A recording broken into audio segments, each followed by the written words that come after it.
But there's a new super PAC, a bipartisan super PAC in town that's even more ambitious. A super PAC that is being started with the explicit goal of ending all super PACs. It's named Mayday PAC.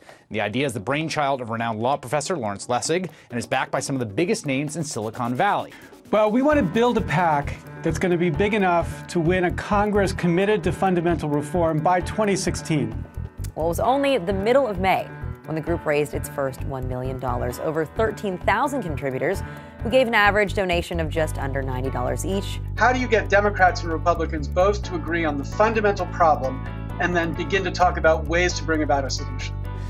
It strikes me a more difficult challenge to get voters to care about campaign finance. More than 90% of Americans believe that the influence of money in politics should be reduced. But number two, about the same number of Americans, 91% of Americans, don't think it's possible. Super PACs are so dangerous. Why fight fire with fire?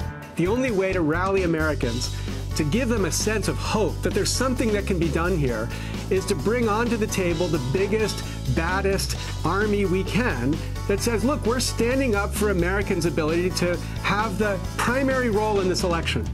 And within 2 days, we had raised $300,000, and then our servers melted. And then within 2 weeks, we had raised $1 million because people care about this issue. But if you begin to give them a plan, an idea, a way in which they could credibly believe something could be done, then the energy, the passion for that kind of reform begins to break through. And I think the very first challenge that we did, the $1 million in 30 days, is perfect evidence of that. When we take out 5 congressmen in this next election cycle, they are going to understand this is an issue Americans care about.